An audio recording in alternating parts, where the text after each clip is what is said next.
도를 아십니까? 이 말 아시죠? 요즘은 듣기가 좀 힘들어졌지만 90년대나 2000년대 초반까지만 해도 어디 지하철역 근처만 가면 꼭 붙잡고 도를 아십니까? 이렇게 묻는 사람들이 있었어요. 대순 진리회라는 곳에서 역 주변에서 포교 행위를 하거나 혹은 뭐 제사를 드려준다고 하면서 돈을 받아낼 때 주로 하던 그런 거였어요. 그래서 나중에 돈 내라 이러는 게 많으니까 사람들의 반감을 굉장히 많이 샀죠. 사실 도라는 말은요, 되게 동양적 표현 같지만 기독교인에게도 사실 굉장히 익숙한 단어입니다. 성경에 도라는 말이 의외로 많이 나옵니다. 예수의 도, 십자가의 도, 제자의 도, 뭐 이런 표현이 곳곳에서 나옵니다. 우리가 믿는 진리를 기독교의 도다, 뭐 이렇게 말할 수 있죠. 우리는 기독교의 도를 믿는 사람들입니다. 그런 만큼 우리는 기독교의 도, 즉 그리스도의 도를 잘 알아야 합니다. 야고보 사도는 오늘 본문 19절을 이렇게 시작을 합니다. 여러분은 알아야 합니다. 물론 우리 성경에 보면 사랑하는 형제들아 너희가 알거니와 이렇게 되어 있지만 헬라어 원문으로 보면 여러분은 알아야 합니다. 이렇게 말을 시작하고 있습니다. 야고보는 바로 윗 단락에서 우리로 한 첫 열매가 되게 하시려고 진리의 말씀으로 우리를 낳으셨다 이렇게 진술을 했었거든요. 이 하나님의 구원에 근거해서 지금 이 말을 하고 있는 거예요. 하나님께서 너희를 진리의 말씀으로 낳으셨으니 이제는 그 구원의 의미와 결과를 이해하고 실질적으로 구원을 이루어 가라 이런 말이죠. 하나님께서는 진리의 말씀으로 우리를 낳으셨습니다. 세상 사람들과 다른 출생이에요. 물론 어머니 뱃속에서 태어난 건 똑같지만 우리는 하늘로서 다시 태어남으로써 이제 세상 사람들과 다른 신분, 다른 존재가 되었습니다. 그만큼 오늘 우리 신자들의 삶이 일반적인 세상 사람들의 삶과는 다르고 또 달라야 한다 이렇게 말하고 있는 거죠. 우리는 그렇게 구원의 삶을 이루어가는 모습을 두고 경건하다 이렇게 말을 합니다. 어떤 성도의 삶이 경건한 성도일까요? 우리가 저 사람은 참 경건해 보여라고 할 때 어떤 사람을 두고 경건하다라고 생각을 하십니까? 한번 떠올려 보시겠어요? 저도 이제 막 설교를 준비하면서 어떤 사람을 주로 생각할까라고 떠올려 봤는데 젊은 사람들 중에 경건하다라는 거는 좀 별로 연상이 안 되더라고요. 제 생각에 경건하다 그러면 이제 연세도 좀 어느 정도 있으시고 기도도 열심히 하시고 말씀도 많이 읽으시고 교회 일에도 열심히시고 성품도 온유하시고 그런 분들이 이제 좀 떠오르더라고요. 그런데 의외로 오늘 야고보 사도는요, 경건한 성도의 삶에 대해서 얘기하면서 가장 먼저 뭘 얘기하냐면 듣기는 속히 하고 말하기는 더디하며 성내기도 더디하라 이렇게 말을 합니다. 이거 사실 우리가 흔히 듣는 얘기예요. 지혜로운 사람은 말하기는 적게 하고 듣기는 많이 하는 사람이다. 사람의 입은 하나고 귀는 두 개인 이유가 뭐냐? 듣는 건 두 배로 하고 말하는 거는 적게 하라는 뜻이다. 이제 이런 얘기들이 많이 있어요. 이런 비슷한 말들이 많이 있죠. 하지만 여기서 야고보 사도가 말하려고 하는 게 말의 습관에 대해서 얘기하는 것은 결코 아니에요. 말하는 방식 혹은 듣는 방식 이거에 대해서 얘기하고자 하는 게 아닙니다. 이 당시의 성도들의 모습을 보면요, 크게 둘로 구분되어집니다. 이방인과 유대인 이렇게 구분되어지기도 하겠지만 적어도 야고보서는 유대인 성도들에게 한 편지예요. 그러니까 이방인과 유대인으로 구분되진 않겠죠. 그럼 어떻게 구분되냐? 부자와 가난한 사람, 이렇게 구분이 됩니다. 이 당시 로마의 정책 때문에 부자는 더 부유해지고 가난한 사람은 더 가난해지고 있었어요. 중산층이 아예 없어지는 그런 현상이 발생했어요. 그래서 어느 정도 자기 땅이 있고 자기가 먹을 거를 가지고 살던 사람도 로마의 정책 때문에 그 땅을 부자들에게 빼앗기고 다른 사람의 종이 되어야 하던 그런 시대였습니다. 그러니까 아마도 이 당시 부자 성도들 집에서 종살이를 하는 사람 중에는 같은 교회의 가난한 성도들도 아마 있었을 거다, 이렇게 예상을 할 수 있겠죠. 그런데 이 당시 부자들은요, 종들을 사람으로 취급하지 않습니다. 어떻게 하면 좀 편하게 일을 시키고 더 많은 돈을 줄까, 이런 거를 고민하는 게 아니라요, 어떻게 하면 돈을 안 주고 더 일을 많이 시킬 수 있을까, 이걸 궁리했어요. 그런 부자들에게 가난한 사람들이 여러분의 한 형제입니다, 여러분과 같은 동료입니다 라고 말을 하면 그게 먹혀 들어갈까요? 실제로 많은 사람들이 그 이야기를, 야고보 사도가 편지를 하기 전에도 많은 사람들이 그 이야기를 했을 거예요. 그런데 그것이 고쳐지지 않기 때문에 야고보 사도가 편지를 했겠죠. 그 사람들은 인정하기 싫었을 거예요. 실제로 이게 그들만의 문제가 아니라 우리나라에서도 있었던 얘기예요. 인사동에 가면 승동교회라고 합동측 큰 교회가 있습니다. 뾰족하게 세워진 교회인데 한국 기독교 역사에 굉장히 중요한 일들을 많이 담당했던 그런 교회예요. 이 교회가 원래 그 사무엘 무어라는 미국 선교사님이 1893년에 지금 그 소공동 롯데 호텔 그 자리에 작은 한옥에서 시작했던 교회예요. 열심히 전도를 하시다 보니까 신자가 점점 늘어나다가 박성춘이라는 사람이 이 교회에 등록을 하게 됩니다. 근데 이 박성춘이라는 사람이 누구냐면 백정이었어요. 그때는 뭐 산농공상 해서 이렇게 신분 차이가 있던 때인데 백정은 일반 평민이 아니었죠. 천민이었죠. 이 박성춘이라는 사람이 교회에 오면서 문제가 됩니다. 양반과 쌍놈의 구별이 엄연한데 어떻게 같이 예배드릴 수 있느냐, 그러고 양반들이 선교사님에게 저 사람을 내보내라 얘기를 하죠. 선교사님이 받아들이지 않습니다. 그랬더니 그럼 우리가 나가겠다고 이 양반들이 나갑니다.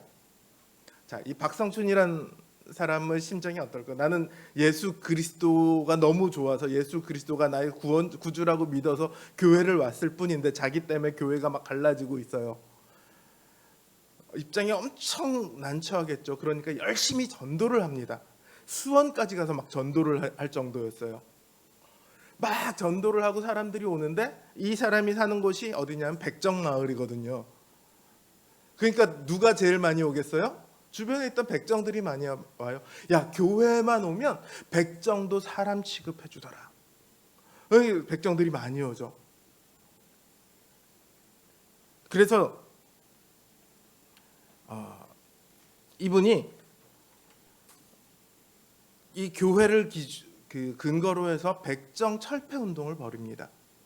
정부에도 막 건의를 합니다. 그래서 1895년에 실제로 정부가요, 백정 차별 정책을 철폐하기로 합니다.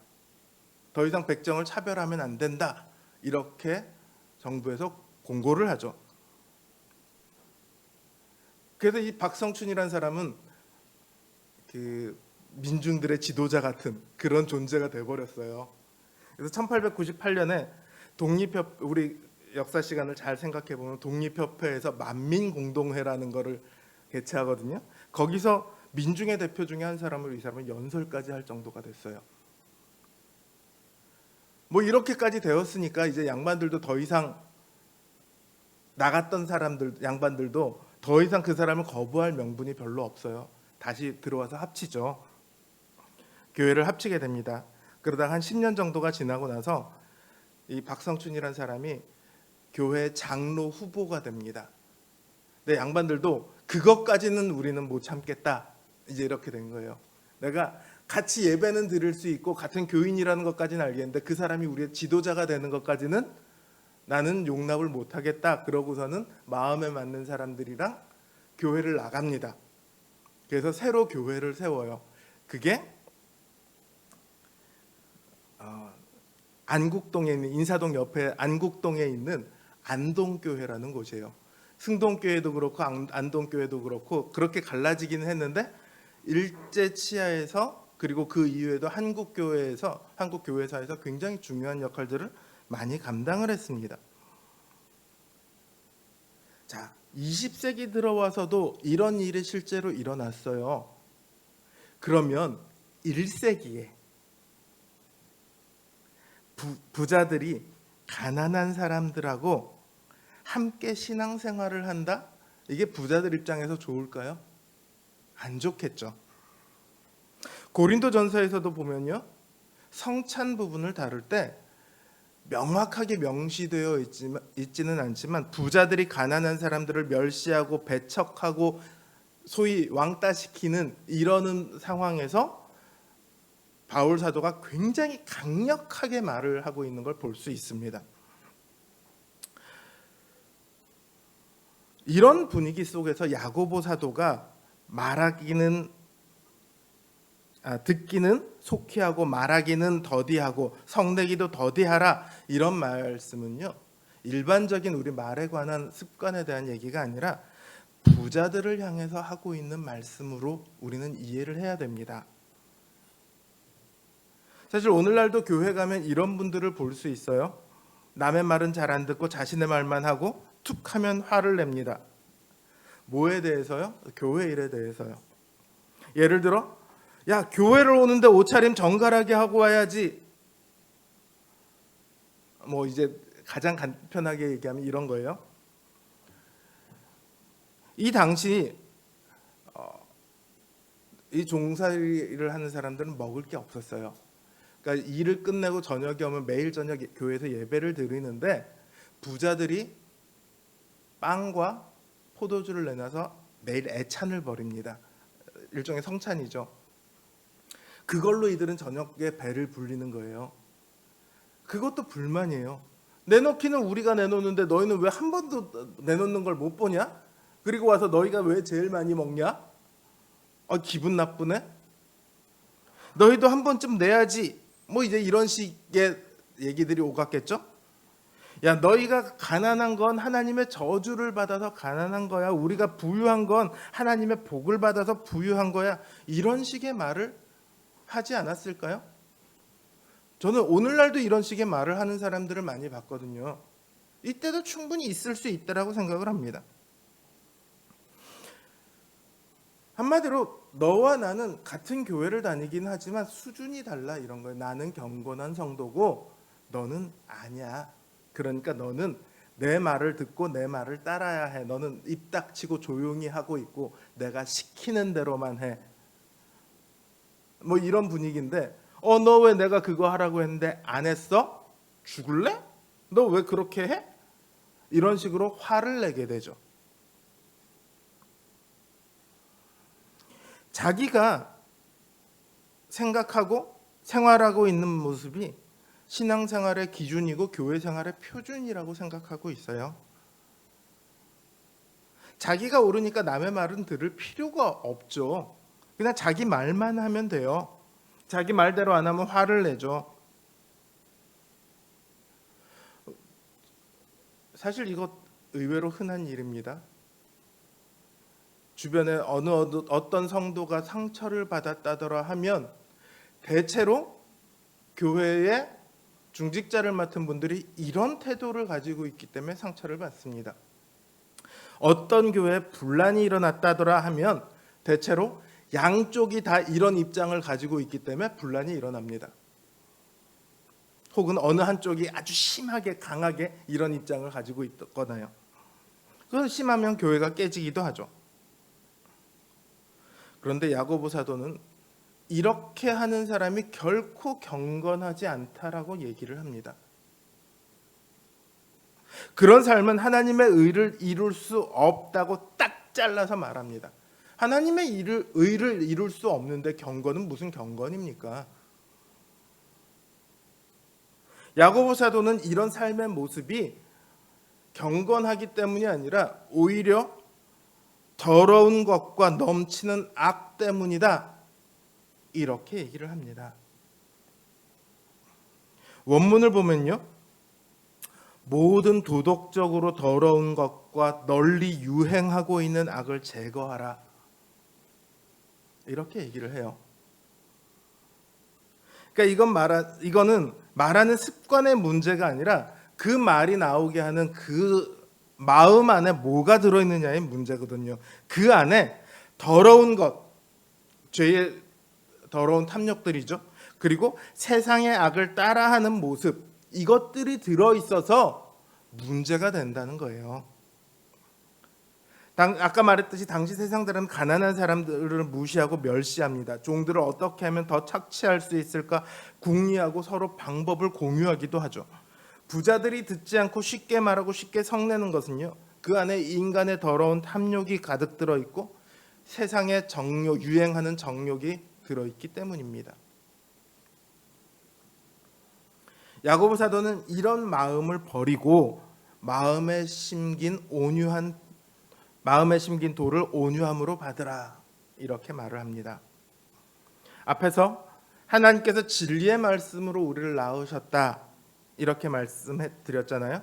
하나님의 말씀은 이미 우리 안에 심겨져 있습니다. 그런데 다만 세상의 더러운 탐욕과 자신의 더러운 탐욕과 세상에 유행하는 그 세상의 방식들을 받아들이게 되면 내 안에 심겨져 있는 이 도가 자라고 싹을 틔우고 결실을 맺을 수가 없는 거예요.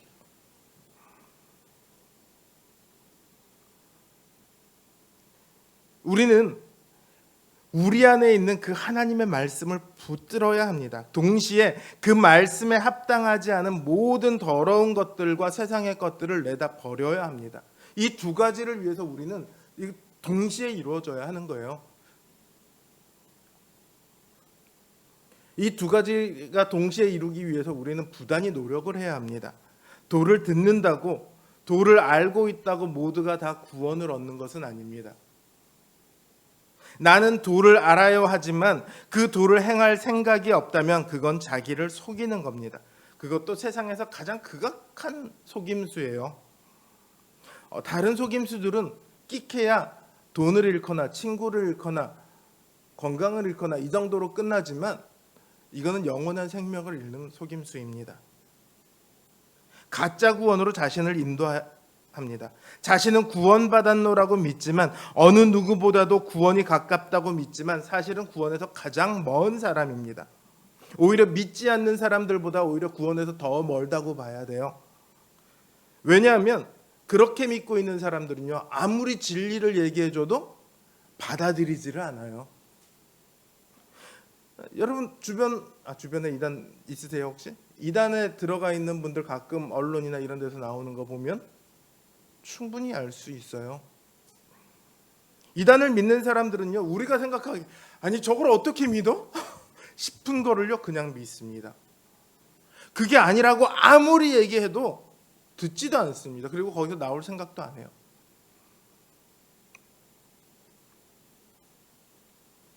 참된 구원을 받는 믿음은요, 우리가 받은 도를 마음에 새기고 그 말씀대로 살아가려고 발버둥치게 만듭니다.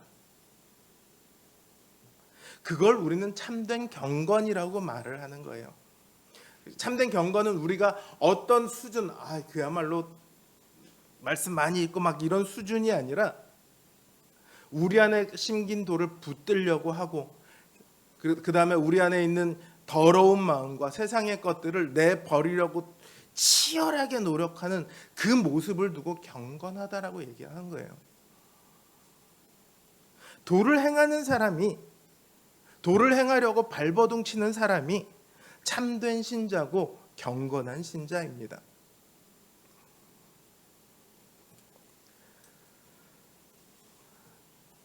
우리 한국 장로교회는 종교개혁의 선상에 서 있어요. 그러다 보니까 이신칭의를 핵심적인 교리로 붙듭니다. 이신칭의, 오직 믿음으로 의롭게 된다. 그러다 보니까 행함에 대해서 너무 무관심해졌습니다. 반대로. 근데 종교개혁 시대랑 지금은 달라요. 종교개혁 시대는요, 로만 카톨릭이랑 싸웁니다. 어떻게 해야 구원을 얻을 수 있냐? 로만 카톨릭에서는 믿음뿐만 아니라 행위까지 있어야 구원을 얻는다라고 얘기를 했고, 종교개혁자들은 행함이 아니라 오직 믿음으로만 구원을 얻는다. 이걸 가지고 치열하게 싸웠습니다. 정말로 치열하게 싸웠죠.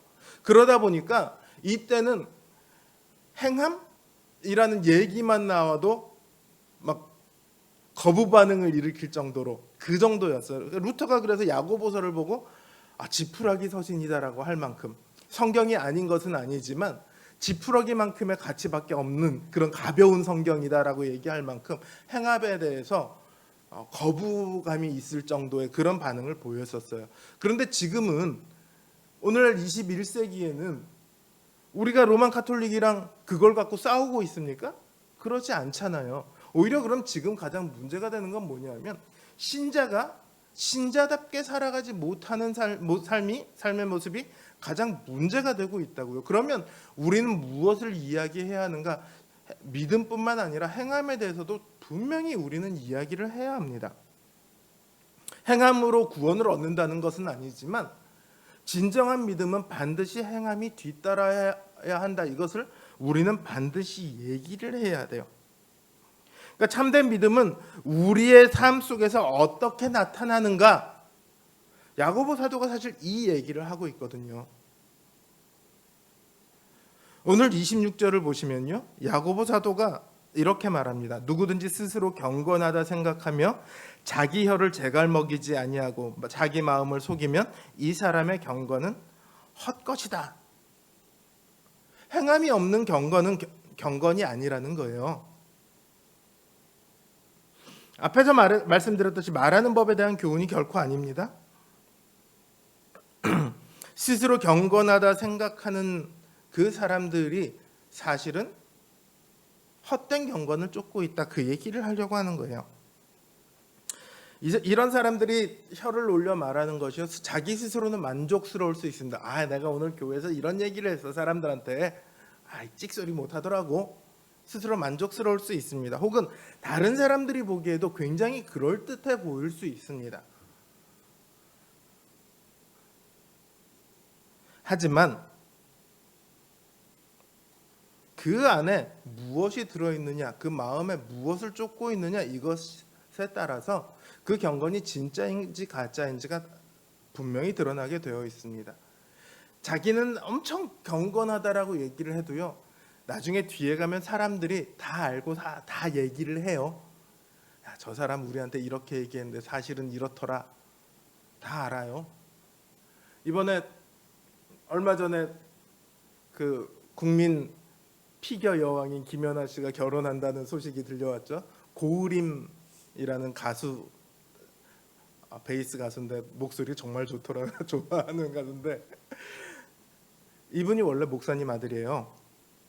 근데 이분이 결혼한다고 얘기를 하고 나니까 인터넷에 뭐가 나오냐면, 김연아 씨가 워낙 국민 영웅이다시피 하니까 그 사람 안 돼, 뭐 이런 얘기가 더 많이 나올 것 같은데, 그게 아니라요, 고우림 씨가 옛날에 했던 드러나지 않았던 칭찬들이 인터넷에 막 하나씩 둘씩 숨어있던 얘기들이 나오기 시작하더라고요. 이 사람은 이런 사람이었어요, 이 사람은 이런 사람이었어요. 그러니까 결혼에 대해서 축하하고 결혼 잘했어요, 뭐 이런 얘기, 잘하시는 거예요, 뭐 이런 얘기들이 막 올라오고 있다고 하더라고요. 사람들은요, 그 사람의 삶을 봅니다. 그리고 압니다. 사람들도 아는데 하나님은 모르시겠습니까? 더 잘 아시죠? 야고보 사도는 이렇게 말합니다. 참된 경건은 너희들의 말에 있지 않아, 참된 경건은 고아와 과부를 그 환난 중에 돌아보고 자기를 지켜 세속에 물들지 않는 거야. 왜 이런 말을 했을까요? 그 당시 부자들이 그걸 안 하니까. 교회 안에 가난한 성도들이 있는데 이 가난한 성도들을 멸시하고 가난한 성도들의 것을 오히려 더 뺏는 일에 앞장을 서고 있으니까. 그래서 이 얘기가 들어있는 거예요. 그러니까 이 당시 특수한 상황에서 하는 얘기예요. 성경에 참된 경건이 과부를 돌아보고 자기를 지켜 세속에 물들지 않는 것이랬어. 그러니까 우리는 그걸 해야만 해. 그거 하지 않으면 가짜 경건이야. 이렇게 얘기할 수는 없다는 거죠. 물론 오늘날도 고아와 과부를 돌보는 것은 좋은 일입니다만 그걸 하지 않았다고 해서 너 가짜 경건이야 이렇게 얘기할 수는 없다는 얘기예요. 우리는 여기서 일반적인 원리를 뽑아내야 합니다. 어느 시대나 통용될 수 있는, 우리 시대에 통용될 수 있는 그런 원리로 만들어야죠. 그 원리가 뭐냐? 정말로 경건한 성도는 세속에 물들지 않아야 하고 그 마음에 심긴 도를 따라 온유함으로 사랑을 행해야 한다. 이게 일반적인 원리예요. 우리가 너무 잘 아는 얘기죠. 믿음을 지켜라, 세상에 물들지 마라. 이 두 가지잖아요.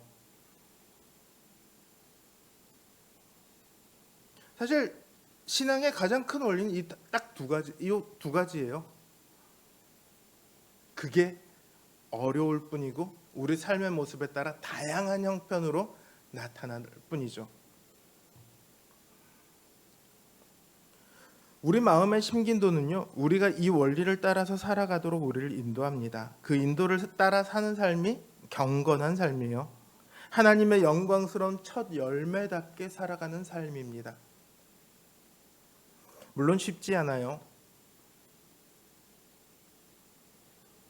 우리 안에 있는 옛사람도 너무 강력하고요. 세상에 유행하는 풍조도 너무도 강력합니다. 한 2, 3년 사이에 청년들 사이에 소위 말하는 비투, 영끌 뭐 이런 게 이제 유행을 했었습니다. 몇몇 목사님들이랑 얘기를 하다가 이걸 청년들에게 어떻게 얘기해 줘야 되냐, 이걸 가지고 심각하게 논의를 한 적이 있었어요. 우리 목사들은 이걸 어떻게 봐야 하냐, 정말 심각하게. 지금 이거를 우리 세상이 그렇게 간다고 해서 교회 청년들이 그걸 따라가면 안 되는 건 명확한데 왜 따라가면 안 되고 어떻게 따라가지 말라고 해야 할 것이며 그럼 어디까지를 허용할 것인지에 대해서도 우리는 기준을 명확하게 해야 되지 않겠냐, 이런 얘기들이 나왔었어요.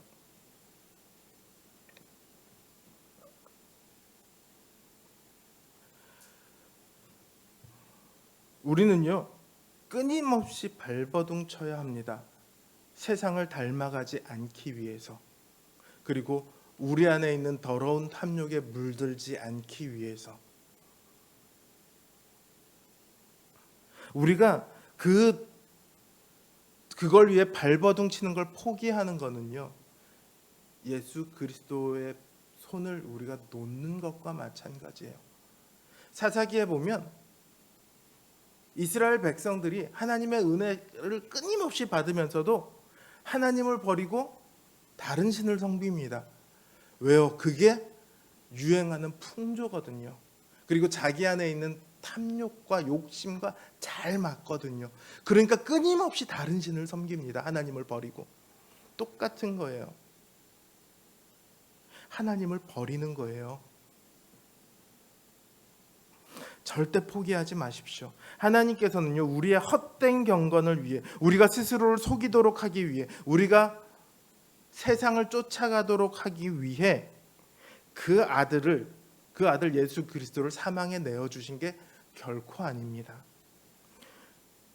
죄로 더럽고 세상에 잘 휩쓸리고 탐욕 많은 우리로 그 첫 열매의 영광에 도달하도록 하시기 위해 예수 그리스도를 내어 주셨습니다. 그리고 우리 안에 그 예수 그리스도의 영이신 성령 하나님을 심어 놓으셨습니다. 성령 하나님께서 끊임없이 우리 안에서 하나님의 뜻대로 우리를 인도해 가십니다.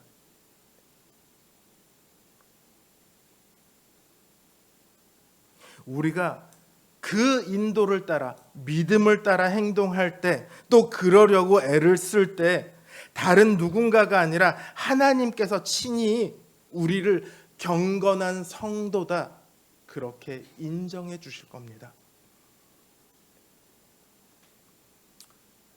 우리 사랑하는 노원 성도교회 여러분, 싸우는 걸 포기하지 마십시오. 싸우십시오. 자기 안에 있는 더러운 것들과 싸우십시오. 우리 주변을 가득 둘러싼 세상의 풍조와 싸우십시오. 우리 안에 심겨진 그 도를 따라 행하기를 위해 애쓰고 발버둥을 치십시오. 그래도 안 되면 하나님한테 도우심을 청하십시오. 오직 그때에 하나님께서 우리를 경건한 내 백성이다라고 그렇게 인정해 주실 겁니다. 하나님의 인정을 받는 복되고 영광스러운 우리 노원 성도교회 경건한 성도님들 되시길 주님의 이름으로 기원합니다.